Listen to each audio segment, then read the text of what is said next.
Disability का definition हम समझ लें। इश्यू ये है कि जो बैरियर्स है एनवायरनमेंट में, फिजिकल, सोशल, इकोनॉमिकल, एटीट्यूडनल, वो barriers in combination with the impairment cause disability. The impairment पर से इज़ नॉट अ डिसेबिलिटी। विकलांगता की जो समझ है वो थोड़ी बड़ी होनी चाहिए। हमारे पांचों फिंगर्स कुछ सेम नहीं हैं, तो कोई भी एक व्यक्ति सेम नहीं है दूसरे व्यक्ति से। कुछ की डिफरेंसेस ऑब्वियसली दिखती है, कुछ की डिफरेंसेस नहीं दिखती है। तो उसकी वजह से ये जब समझ बढ़ने लगी, और ये उसमें और एक फैक्टर हमने बिल्ड किया कि विकलांगता ऐसी चीज़ है जो कभी भी किसी को हो सकती है। मान लो रोड एक्सीडेंट हो गया तो आप को स्पाइनल कॉर्ड इंजरी हो सकती है और आप व्हीलचेयर बाउंड हो सकते हो। और ऐसे डिज़ास्टर के सिचुएशन में या पैंडमिक के सिचुएशन में बहुत सारे लोग स्ट्रेस और दबाव में रहते हैं और उनको मेंटल इलनेस या साइको सोशल डिसेबिलिटीज़ होने का चांस है।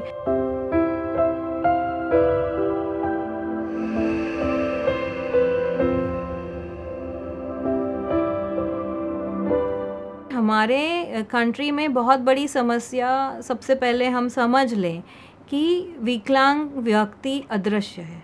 Because of stigma and because of profound exclusion we can not see them in everyday life. हमारे ज़्यादातर जो मान्यताएं हैं विकलांग व्यक्ति के लिए कि उनके पिछले जन्म के कर्म है या फैमिली के बुरे कर्म हैं, उसी लिए वो विकलांग हुआ, ये वाली बातें हैं, उसी से अटैच्ड है स्टिग्मा या अलगाव, या हम उनको अछूत मानते हैं या लोअर कैटेगरी के व्यक्ति मानते हैं। और जब सेंसस होता है तब भी अंडर एस्टिमेट आता है। We get a very low figure which says around 2%. There was a World Bank study in India in 2007 and it said at that time disabled population in the world is 10%. उस समय भी वो कहता था report कि वो 6 to 8% जितना विकलांगता इंडिया में होनी चाहिए।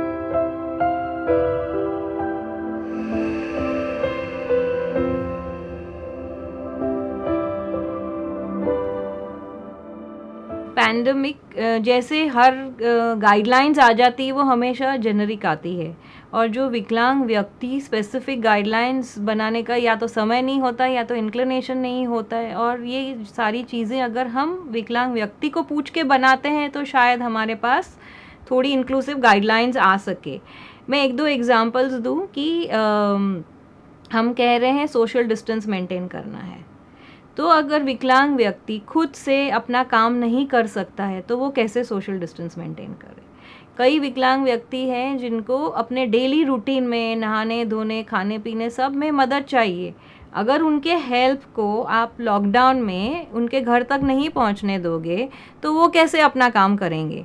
दूसरे ऐसे व्यक्ति हैं जो देख नहीं पाते हैं बिल्कुल, अब उनको रोड क्रॉस करना है, कोई उनको छुएगा नहीं, उनका हाथ नहीं पकड़ेगा, तो कैसे उसको रोड क्रॉस कराएं। तो रोड क्रॉस करने की इश्यूज़ भी इसलिए हैं हमारे कंट्री में क्योंकि बैरियर फ्री इन्वायरमेंट के जो प्रिंसिपल्स हैं वो लागू नहीं होते।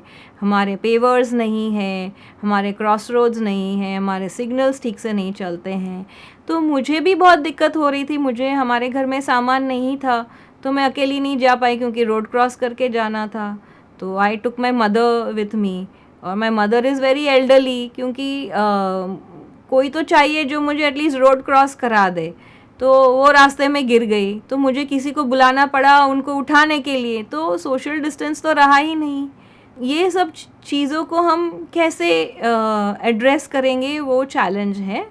और तीसरी बात ये है कि कई गरीब परिवार है जहाँ विकलांग बच्चे हैं या विकलांग व्यक्ति ऐसे हैं जो बिल्कुल भी इंडिपेंडेंट नहीं है, जो खुद से अपना काम नहीं कर सकते। मान लो इंटेलेक्चुअल डिसेबिलिटी है, सेरेब्रल पॉल्सी है, जहाँ उनका ब्रेन फंक्शन भी ठीक नहीं है। तो ऐसे परिवार के बच्चे जो कोई संस्था थोड़ा बहुत भी देख लेती थी या डे के सेंटर में जाते थे, वो कहीं नहीं जा पा रहे हैं, तो उनके पेरेंट्स उनका सारा काम नहीं कर पाते हैं, उनको आता नहीं है उनको कैसे संभालना, क्योंकि पेरेंट्स तो काम पे चले जाते थे, दे daily wagers.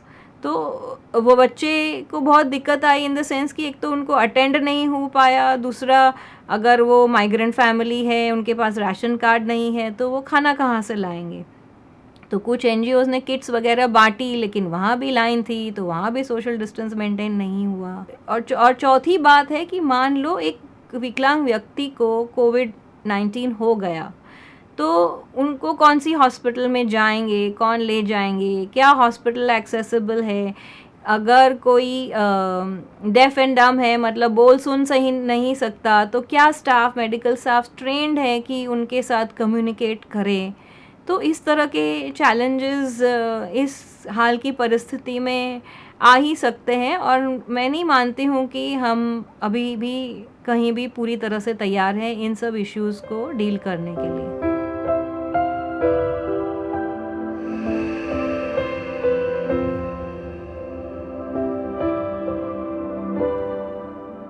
The governance mechanism हमारे जो हैं सिस्टम्स हैं, वो बेनिफिशरी के ऊपर ज़्यादा वेटेज डालता है कि आप प्रूव करो आप एलिजिबल हो, न कि आपके जो बेसिक एक डॉक्यूमेंट है वो देख के आपको पता चल गया, like abroad you have a social service number, वो नंबर देख के उनको पता चल जाता है कि आपको क्या मिलना चाहिए, आपको ऑटोमेटिक ट्रांसफ़र हो जाता है।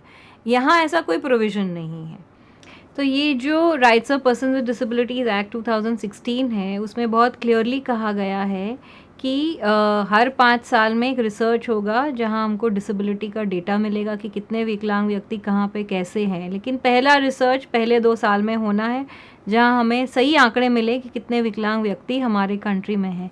लेकिन ये रिसर्च आज तक नहीं हुई। 2016 और 2020 4 साल हो गए, उसको करने के लिए कुछ भी स्टेप्स नहीं लिए जा रहे हैं। तो सबसे बड़ा चैलेंज है कि अगर हमारे पास सही फिगर है तो ही हमारे पास सही एलोकेशन होगा और तो ही हमारे पास सही तरह की स्कीम होगी। ये उसका फॉल आउट है। उसमें भी कोशिश हमने करी थी कि सोशो इकोनॉमिक मैट्रिक्स हो जिसकी वजह से विकलांगता को आप डिफाइन करो, न कि उसकी विकलांगता कितनी है। एक 100 का स्केल लेते हैं सरकार और देखते हैं कि उसको कितनी पर विकलांगता है। तो अगर 40% विकलांगता है तो वो एंटाइटल्ड है गवर्नमेंट स्कीम्स के लिए, उसके नीचे है तो उसको कुछ भी नहीं मिलेगा। इंक्लूसिव मॉडल कैसे हो सकती है, ऑनगोइंग प्रोग्राम्स में हम विकलांग व्यक्तियों को कैसे जोड़ सकते हैं। मान लो कोई सेल्फ हेल्प ग्रुप बना रहा है तो उसमें 1-2 व्यक्ति को विकलांग व्यक्ति को जोड़े और उनको साथ लेके चले, तो वो कम्युनिटी का हिस्सा है तो हर हिस्से में वो साथ रहे। अगर घर का कोई बिजनेस है तो उसमें विकलांग व्यक्तियों को जोड़े, घर में कुछ काम कर सकता है तो यूज़फुल यूटिलाइजेशन ऑफ कैपेसिटी, कि उनकी जो भी क्षमता है उनको आप यूटिलाइज करो। लाइफ में हर बुरा अच्छा चीज़ होते रहता है, उसको हम क्लासिफाई करते रहेंगे और कैटेगराइज करते रहेंगे तो हमारे जो प्रेजुडिसेस हैं उससे आपस की जो डिफरेंसेस हैं या खाइयाँ हैं वो बढ़ती ही जाने वाली हैं।